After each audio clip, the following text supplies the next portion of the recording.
Tapi awalnya gue di sini ngelihat potensinya ada gitu, ada teman-teman yang bikin brand fashion. Nah kita mikir nih banyak orang-orang di bidang segala macam itu untuk yang bisa kita celebrate gitu kan. Dengan tujuan mungkin mau agak selfish sih awalnya, kayak kita pengen kota kita gak kalah sama kota lain gitu. Mungkin diawalinya karena suka mengkurasi musik gitu kan. Kayak nge-DJ kan gak kayak nge-band. Embodiment itu lucunya terjadi gitu. Terus somehow ilmu itu kayak bisa ya kemana-mana ternyata gitu ya. Bright Spot itu sesuatu tuh emang kita benar-benar mau orang entertain and inget kayak Bright Spot sama semua yang mereka experience di sini gitu. Kalian kakak adik kerja selama ini udah 12 tahun di Bright Spot, nggak pernah berantem. Taunya it works untuk hubungan kakak adik. Pas udah mau ngotot, mau berantem, oh ya mesti mikirin bahwa it's beyond us. Kita Bright Spot cuman wadah. Masih sehat kok.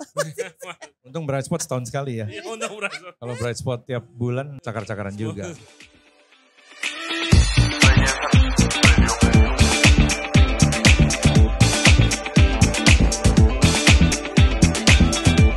Everybody, welcome back to Regency Radio Podcast. Nah, kali ini gue diundang ke Bright Spot. Kali ini dia ada di Plaza Senayan.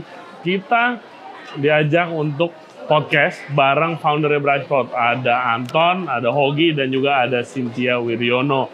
Mereka akan cerita bagaimana sejarahnya Bright Spot itu mulai. Idenya tuh di mana sih untuk bikin salah satu festival yang keren banget, yang pertama di Jakarta.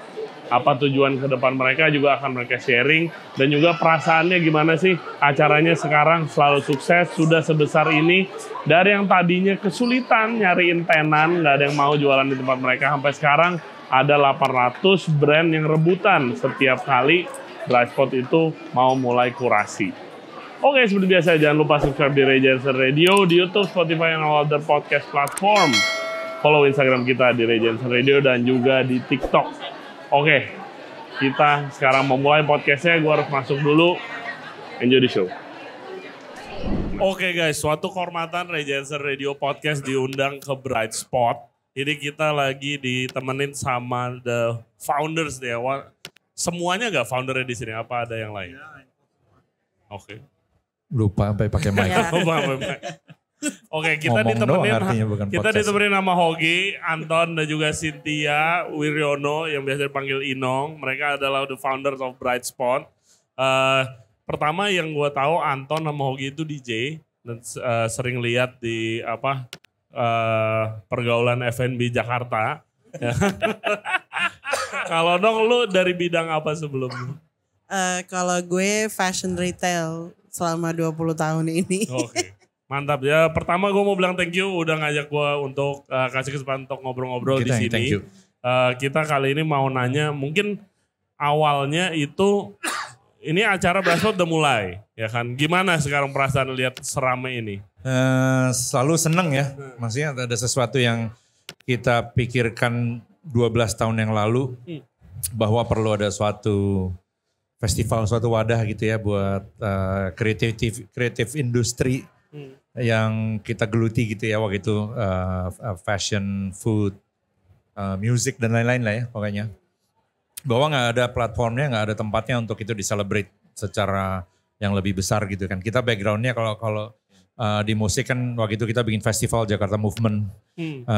Waktu itu sama Ismaya kita terus bikin konser Love Garage. Pas Valentine, datengin band dari mana-mana. Jadi dari sebelum itu gue juga backgroundnya waktu di luar juga bikin rave, gitu kan, dimana kita take over warehouse atau gudang tempat apapun yang agak aneh outdoor untuk bikin acara di situ. Jadi kayak that thinking to bring sesuatu yang temporer, yang pop up di festival, di suasana festival itu jadi menarik untuk gedein apapun yang di dalamnya. Pemikirannya gitu awalnya. Kita mungkin Inong sama Hoki juga zaman-zaman itu suka crave juga. Kepikirannya dari mana ide mau bikin kayak festival, ada retail fashionnya dan juga ada makanannya. Awalnya dari mana ide? Nah kalau waktu itu emang gue Inong Hoki balik dari luar agak belakangan ya. Tapi awalnya gue di sini ngelihat potensinya ada gitu, ada teman-teman yang bikin brand fashion. Ada teman-teman yang bikin, pada waktu itu masih early banget ya. Kalau ngeliat scene F&B sekarang udah luar biasa gila gitu. Pada waktu masih awal, tapi ada beberapa yang sekolah di mana balik bikin Waktu itu ada Sapianka bikin eclair yang harganya 50.000 satunya kayak gitu-gitu kan. Dan Termasuk jauh Ray. juga. Termasuk Ray. Di sebelahnya. Itu di sebelahnya. Iya. Iya, kan Pada waktu itu kayak scene itu belum ada gitu, kayak belum ada orang yang dalam sama makanan, sama branding makanannya segala macam, teknik. Nah kita mikir nih banyak orang-orang di bidang segala macam itu untuk yang bisa kita celebrate gitu kan. Dengan tujuan mungkin mau agak selfish sih awalnya, kayak kita pengen kota kita nggak kalah sama kota lain gitu. Untuk ada semua scene itu gitu kan. Waktu itu karena gue bikinnya festival musik, ada yang nawarin waktu itu dari Plaza Indonesia, bikin dong acara musik tuh si Heru Humanian. Iya. Bikin acara musik ini ada tempat kosong untuk berapa lama. Terus tapi gue ada ide, terus waktu itu ngomong sama Inong, ngomong sama Leo Theo Sabrata. Iya. Gue ada ide ini nih, kira-kira bisa gak ya kita kumpulin segala macam yang terpilih, terkurasi di segala sektor gitu yang menurut kita culture gitu kan pada waktu itu. Culture juga belum dipakai waktu itu kata-kata itu ya. Belum ada Termnya belum ada. belum nyampe. Sekarang ada culture, ada skena. Terus taunya pada ini, kalau Ogi emang udah ikut di musik, terus waktu itu pada setuju, kayaknya it's a good idea. Waktu itu Bright Spot pertama tuh 12 tahun lalu. Di mana itu? di EX. EX Sekarang sudah nggak ada. Gedungnya aja udah nggak ada. Indonesia dulu. Jadi extensionnya Plaza Indonesia dulu tuh. Iya. Gedungnya aja udah dirubuhin. Nah kalau dari waktu the early days, awal-awal susah gak nyari tenan? Susah banget. Jadi kita dulu punya 25 25. booth. Iya, Itu 25. setengah mati Isi nyarinya. Susah banget. 5 kita sebagian- rekayasa. Iya. Kayak saat Nggak ada mesti yang aja. kayak fix gear bike, ya udah naruh fix gear bike satu. Terus kayak Gue belanja di Singapura alat-alatnya, nyuruh toko Kita sepeda dulu, di oh Bandung iya. untuk jadi toko fix Kita gear. bikin Wow. booth ini dulu fix gear sebelum jadi hip di Indonesia tuh dulu ya. Fix gear dari Chris, suaminya Inong. Iya. Iya. Jadi kebetulan manggung di Singapura, iya kan? Manggung di Singapura, Belanja sebelum deh. pulang, kita belanja. Iya. Terus kayak ada lagi tokonya kita harus kayak yaudah deh lu sini, lu mereka nggak mau buka booth yang dulu cuman kita sewain sejutaan gitu. Iya. Kayak belum pada aduh nggak tahu deh, gue nggak bisa, ya udah kasih barangnya ke kita yang jualin gitu. Jadi kita mulai bikin toko sendiri yang terus kita jagain, kita jualin, terus ternyata laku banget. Jadi kayak brand-brand ini sampai harus sambil kita jualan, mereka jahit baju lagi, kirim lagi, jahit baju lagi, kirim lagi. Narikin dari mana gitu. Terus cuman ya dan saat itu masih era Facebook, jadi kita juga banyak kenal-kenalan sama orang. Belum ada Instagram. Itu iya masih Belum ada Twitter, di Facebook. Temen ngenalin ke teman lagi. Pokoknya jadi benar-benar masih kayak komunitas yang sangat kecil gitu ya. Dulu juga kayak misalnya dulu masih ada Aksara Box, masih ada segala. Jadi kita benar-benar ngumpulin semua jenis record store juga ada ya pertama ya. Iya. Nih. Iya. Jadi nih Sekarang udah jadi ada record gitu. store. Sekarang heboh banget tuh yang Sekarang belanja piringan hitam. scene final juga belum kegoreng kayak sekarang juga. Oh iya. Dulu Sekarang jauh. udah naik lagi. Dulu. Sekarang udah gila. Udah. Nah terus kalau gue dari sisi F&B-nya dulu tuh Bright Spot paling banyak tuh 5 paling tenannya. Salah Iya. satunya gue. Awalnya 3. Jangan makanannya cuma segini ya bantu Iya. ngeramein gitu. Tapi sekarang justru is one of the destination. The highlight, orang ya, bilangnya. destination. Highlightnya Ba- itu adalah F&B-nya. Iya, gitu bahkan kan. dulu kita namain bake sale. Iya, karena bilangnya bake sale. cuma ada 3 Bright Spot orang bake jual sale, karena cuma bertiga. eclair. Dulu di mall gak boleh masak gitu. Kalau sekarang di Iya. mall kita bisa pasang exhaust. Dibolehin. Oh dulu gak boleh masak. Manasinnya gak boleh. Sampai Bright Spot keberapa mulai kalian kayak lihat dan kayak percaya, wah ini bakal besar nih. Pernah kepikiran gitu gak? Good question ya. Iya. Kita Kita nggak nggak terlalu sadar sih, dianalisa just ya. happen tiba-tiba kayak interestnya kalau di food jadi gede banget. Mungkin kita realize banget bahwa platform kita jadi efektif banget buat makanan. Mungkin itu ada si Michael Itlah nih, geng Itlah di sini. Sebelumnya di jualan t-shirt, terus pas mulai jualan makanan kayak heboh banget ya. Gitu itu realize-nya mungkin agak later on, mungkin pas di Senayan City ya kemarin ya. Mulai ngeliat itu antrean-antreannya tambah panjang, terus food brands-nya mulai macam-macam juga gitu kan, mulai pada dalam sama makanan sama segala macam. Ya berapa tahun habis start ya, 5 tahun kali ya? Iya kayaknya 5 tahun. Tapi beberapa tahun terakhir ini yang bener-bener kayak new generation lagi gitu ya. Karena yang ibaratnya masih ada yang kayak dulu kayak adiknya temen baru bikin brand gitu kan. Terus contoh berapa tahun lalu gitu. Ini bener-bener kayak adiknya temen gitu. Sekarang udah bikin demi bakmi gitu. Dari apa semua lahirnya kan juga. Dan banyak kalian pasti punya cerita dong, either kenalan atau yang dulu ya tenan. Tapi gara-gara Brightspot brandnya jadi besar. Betul. Iya banyak sih. Cuma kalau dari sisinya kita sih kayaknya kita growth itu juga berhubungan sama social media kan ya. Jadi kayak dari saatnya yaitu yang tadi kan dari Facebook, terus Twitter, terus Instagram dan semua itu, dan juga kan bisnisnya juga presence-nya juga berubah gitu kan. Nah, jadi terus tapi masih juga banyak brand-brand ini kayak mau pakai Brightspot sebagai tempat buat memulai brandnya mereka gitu. Jadi kayak contohnya Dolab gitu ya kan. Iya. Dolab itu benar-benar dia dari awal dia bilang gue mau bikin brand cookies, si Hana Makarim bikin. Gue mau bikin brand cookies dan gue mau launch di Brightspot. Dan sekarang punya 20 something titik 23 katanya. titik ya. Wow. Ya waktu itu dia berkali-kali ke Brightspot, terus dia bilangnya satu waktu I have to make something for Brightspot, a product for Brightspot. Terus tahun depannya baru dia bilang, oh I have an idea, cookies gitu kan. Gue bilang, oh boleh. Tahun depannya lagi datang ke setahun ya, datang ke yang di Pick, terus lihat-lihat dia bilang udah tahu dia mau. Nah terus waktu itu dia di PP pertama kali ya, itu belum ada toko, belum ada toko. Bikin Dolab pertama, sempat ngomel-ngomel, oh lokasi gue nggak bagus gitu kan, pas belum mulai. Pas udah jalan berapa jam udah senyum deh. Tuh orang-orang yang wah gila nih cookies satunya berapa? 50.000 deh belanjanya 2 kantong gitu, belanja lagi. Habis itu udah dia sekarang outletnya banyak. Iya banyak, gue pernah dapat cerita juga dari teman kayak gila omset, kan gue nanya gimana Brightspot gitu. Wah gila gue Brightspot sekali aja bisa, yang gue dapat bisa buat buka satu outlet lagi katanya. Gila, keren. Apa yang kalian rasain kalau dengar-dengar cerita seperti itu? Itu kan bantu orang sangat banyak berarti kalian. Melalui platform Brightspot tadi. We're in the wrong business, harusnya kita bikin brand aja. Enggak, emang misinya untuk itu ya, untuk jadi platform di mana kita bisa menginspire, mengencourage through sharing sama festival atmosphere ini untuk actually make our city better. Gitu sebenarnya awalnya gitu kan. Oh di sini belum ada ini, belum ada itu, kok kita kalah sama kota ini. Sebenarnya misi besarnya itu ya.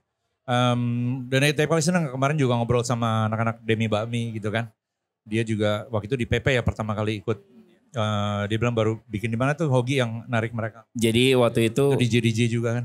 Iya, jadi lucunya banget waktu sebelum mereka ke PP itu, mereka benar-benar belum punya gerai lah ibaratnya. Cuman dia udah ada brandnya. Dan waktu itu, jadi benar-benar gue dari awal banget langkahnya mereka lah. Gue inget ceritanya itu si Raffi dulu cerita, gue beli resep nih gitu, resep. Terus sama temen-temennya, itu benar-benar gengnya semua. Tuh tiba abis itu, gak lama abis itu gue narik, gue udah partneran sama Michael Kilian sama Mamat untuk jadi desain, branding, udah ada lagi. Jadi, tapi waktu pertama kali jualan benar-benar kayak, belum ngerti sama sekali. Jadi ibunya Raffi lah yang bantuin. Masih kayak early days banget ya. Pas di PP itu masih berantakan banget. Jadi, tapi dari situ tahun depannya mereka udah gitu kan udah ready banget. Jadi kayak di Ashta gitu. Iya udah Brightspot tuh buat.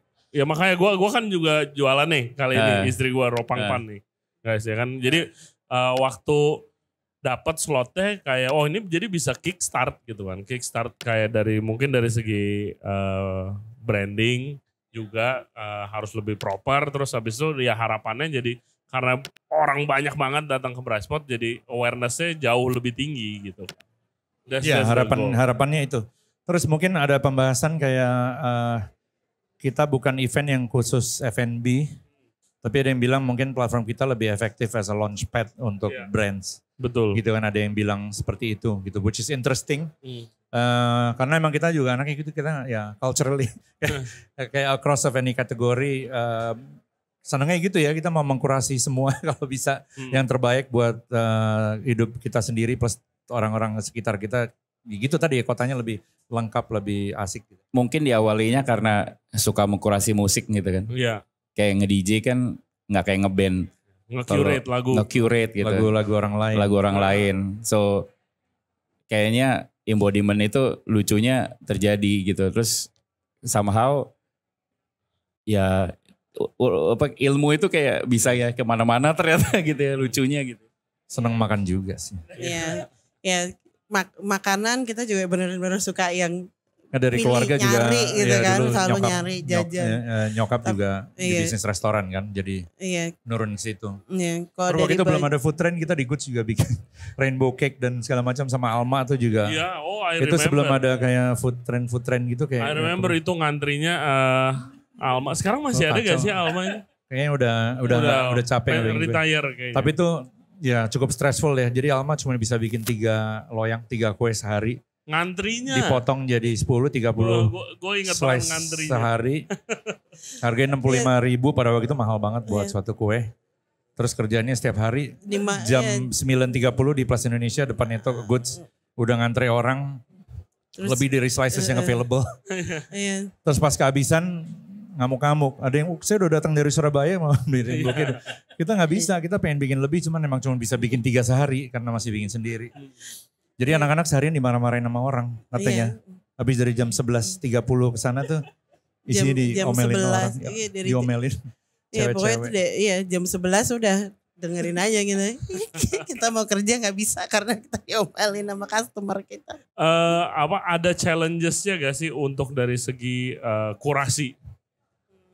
Kalian apakah masih mengkurasi bertiga? Apa lu Nong yang tanggung jawabnya sendiri? Gue hanya sebenarnya kita selalu nanya semuanya gitu. Kita bukan kayak ini gue suka nih, gue ini harus ada sini. Ya, dan sebenarnya komite kurasinya jadi tambah besar ya. Iya, jadi tapi juga jadi based on a lot of things kan, dan apalagi yang kali ini 800 applicants masuk. Yep. Jadi memang pusing banget tuh, lebih dari sebulan kita tuh go terus semua. Karena biasa kita 400-an. Iya, terus tiba-tiba tahun ini meledak. Wow. Jadi 800. Terus kayak harus ngelihat koleksinya mereka, harus ngelihat presentasi IG-nya mereka, ngetes makanan, ngelihat sampel baju, dan kita juga maksudnya kayak nggak ada deh event bazar gitu yang kayak ngeliatin sampel baju satu persatu. Ya, jadi event baju pun lu liatin satu persatu. Iya. Wow. Kalau kita udah kenal brandnya mungkin udah lebih gampang ya. Iya, kita lihat line sheetnya, lihat koleksinya. Iya, tapi kadang-kadang koleksi baru juga mereka udah siap ya. Udah mau lihat sampelnya nggak gitu, kayak kirimin lagi. Apalagi kalau gitu, baru ya yang belum pernah ikut ya. Wow. Kalau food ya yang baru udah pasti kita harus coba. Returning brands juga kadang-kadang lo ada apa yang baru kali ini gitu kan. Atau ntar ada brand baru dia bikin. Jadi kita encourage jadi mereka harus dicoba. Encourage mereka juga tiap kali ada bright spot jangan sama lagi terus kan. Jadi mereka juga harus inovasi sesuatu yang kayak nggak bosen gitu kan di datang ke boothnya mereka. Jadi ya gitu, jadi mereka biasanya udah langsung aja ini sampel produk kita yang baru gitu kayak. Terus ya jadi memang dari proses itunya tuh memang kerja keras di sisi kita juga. Terus kayak kita berusaha di kurasi ini juga kayak di penempatannya sebelahnya apa, terus tapi ada yang lebih di-enjoy lebih susah lagi, menolak orang. Ya kan dari 800 mesti milih 250. Iya betul. Iya, berarti artinya ada berapa ratus orang yang nggak bisa masuk ya kan. Apalagi kalau kenal susah. Iya. Itu dia. Itu sangat terjadi, mau di sekolah anak gue, mau apa, gue yang kayak gitu. Jadi kayak mau saudara sendiri. Saudara sendiri. Langsung curhat. Tapi that's the job, it has to be done kan, someone has to do it. Emang mungkin inti dari yang kita lakuin adalah kurasi tadi gitu. Kita pengen sebisanya kita nggak kompromi di situ. Jadi kita ngomong apa adanya gitu kan. Dan kita juga coba ngobrol sama mereka lah. Mungkin ada yang bisa dibenerin, dikoreksi atau apa gitu, atau next chance-nya. Kayak gitu-gitu sih, cuman that's the hardest part. Iya. Selalu heartbreaking gitu. Iya, cuman untuk demi kebaikan semuanya sih kita mikirnya gitu. Karena kadang-kadang brand-brand ini mungkin tahun ini belum siap. Itu waktu dari awal tuh kayak suami gue pernah dikejar-kejarin sama orang bikin brand gitu karena kok nggak diterima, kenapa gitu. Cuman akhirnya setelah ngomong dijelasin, maksudnya kalau misalnya itu konstruktif dan mereka nerima, akhirnya next time mereka masuk gitu kan. Terus habis mereka masuk, sekarang mereka dijual di mana-mana di luar negeri. Jadi kayak masuk majalah, iya maksudnya masuk majalah Monocle, ada di Urban Outfitter. Nah itu tadi awalnya gitu kita tolak dulu. Sekarang ya maksudnya jadi kita merasa ya itu emang bagian dari tugas kita juga gitu.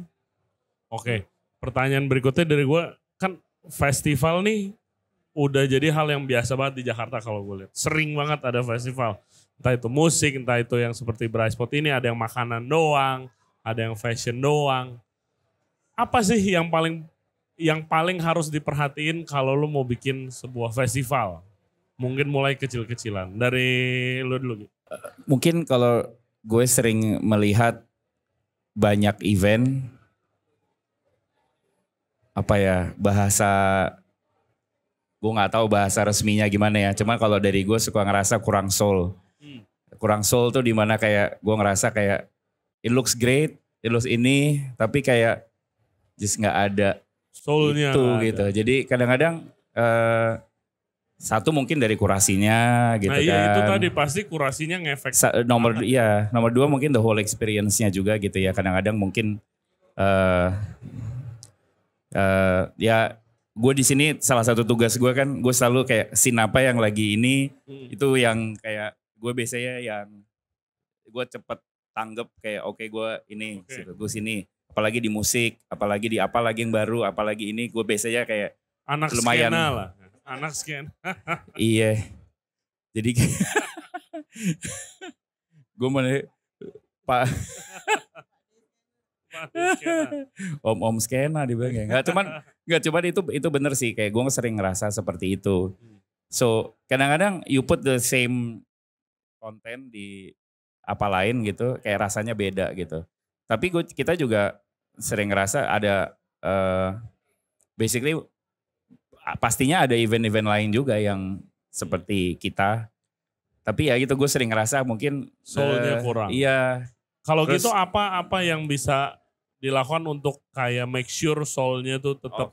Itu kayak sesuatu yang nggak bisa dijabarin secara kata-kata mungkin ya. Gue juga rada susah kayak apa gitu ya persisnya. Tapi mungkin dari timnya juga ya.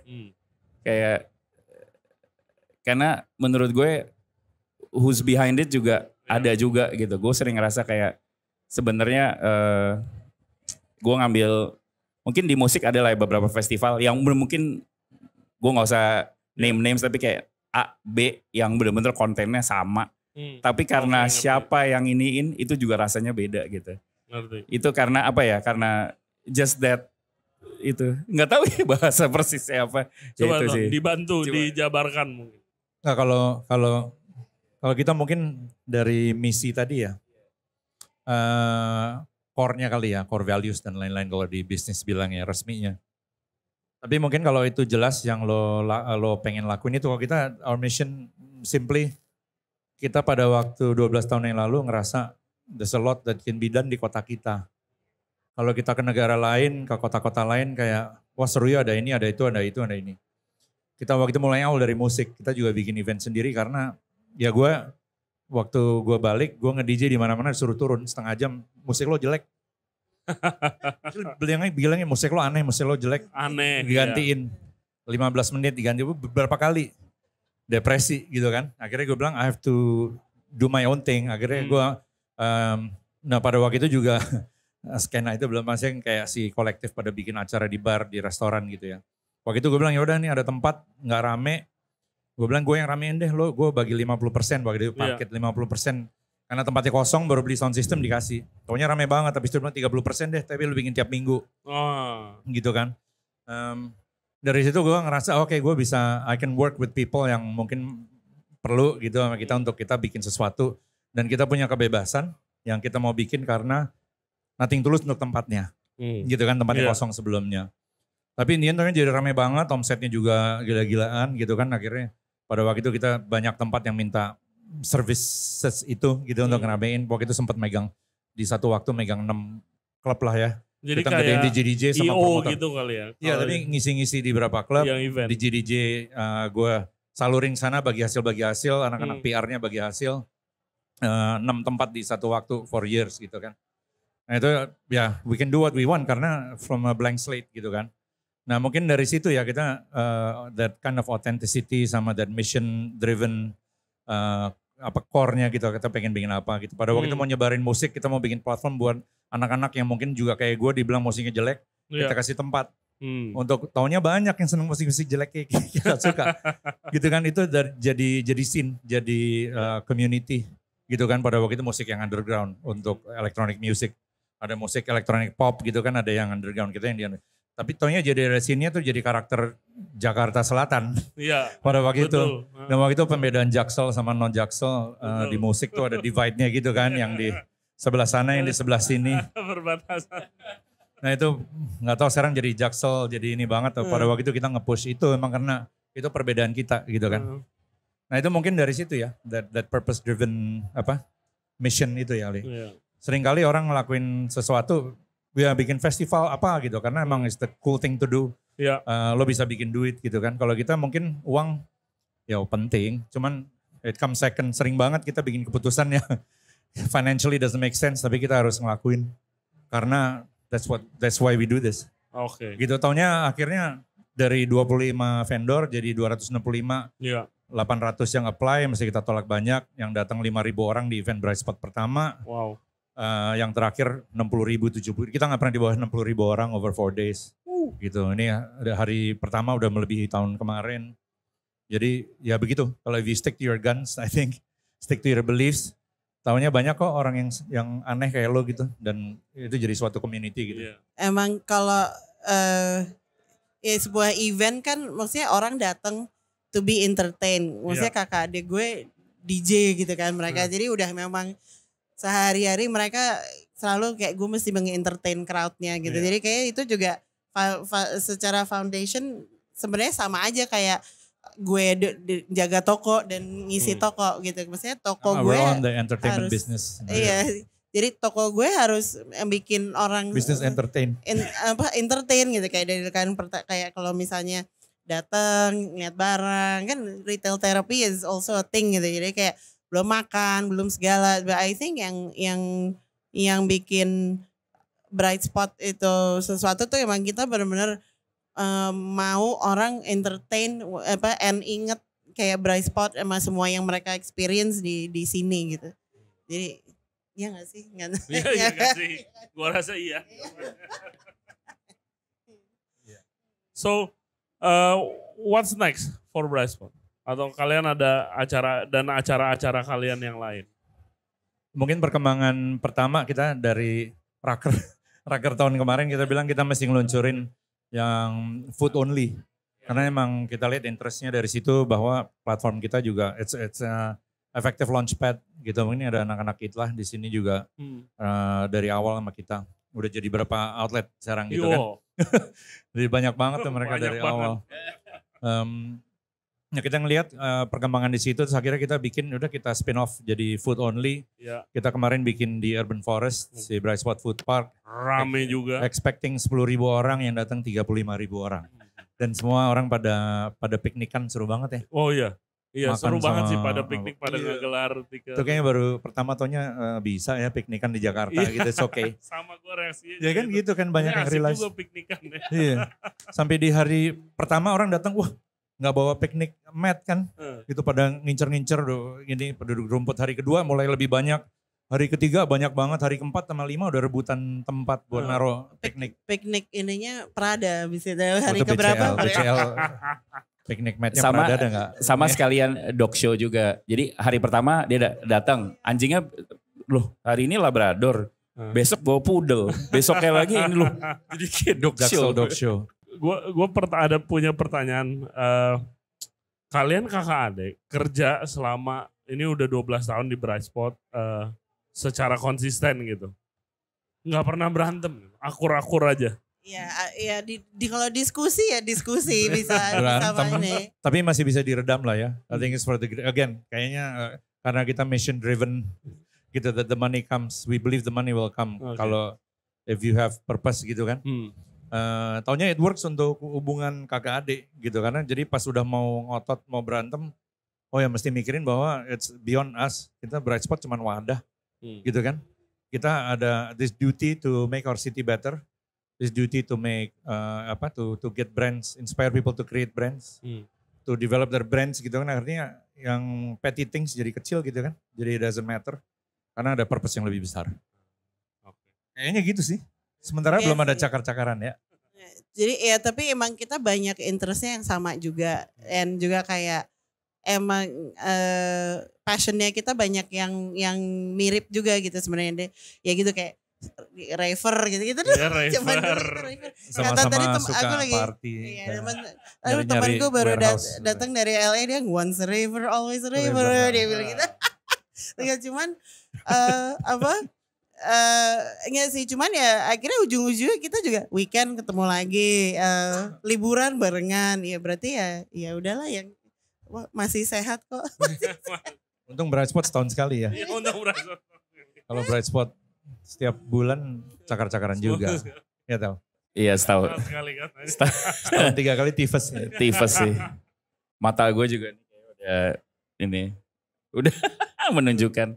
Nggak sih, untuk gue kadang-kadang banyak lah momen yang kayak do I really wanna do this in life? Cuman nggak kok, ternyata yang belum tidur 3 hari mata udah sering gitu, banget kayak gitu.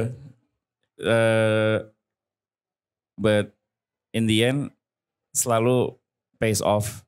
Dan selalu it's good to always do something with your family first daripada gue mau orang lain gitu ya kan. Soalnya kadang-kadang menurut gue sih itu kayak gila, gue gak tahu sih itu berkat orang tua kita juga kali ya. It's a blessing lah. Blessing lah, karena menurut gue sih begitu. Jadi kayaknya karena sort of you don't lose sight gitu. Kadang-kadang kalau lo sendiri kan suka lost gak sih? Yes. Dan actually we still get to do things on our own juga sebenarnya. Kayak ya gue masih sibuk bikin musik, bikin studioan, bikin ini. Jadi kayak, tapi once a year we do this yang ini, terus ya sekarang ada food park. Belum yang lain-lain lagi. Tapi kan I think in a way it's like a family gathering yang nambah yang cuan. Pasukan yang banyak banget. Family gathering yang lebih stres dari family gathering biasanya.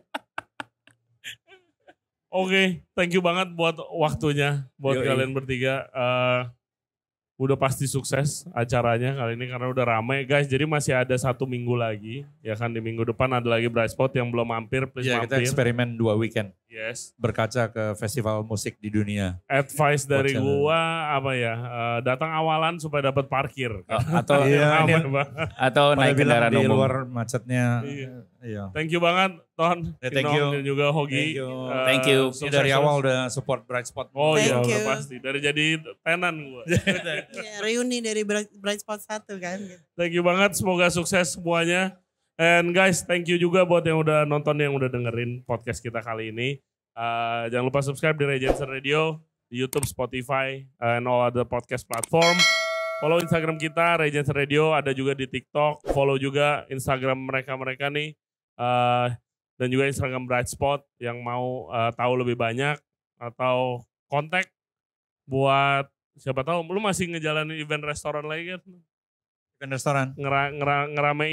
Ngeramein restoran lagi, jalan lagi gak? Bisa sih, masih ada beberapa ini yang masih kita mau. Masih ada free time gak? Masih bisa. Ini ada beberapa project juga. Oke guys, thank you very much. We'll see you next time. Bye-bye. Bye.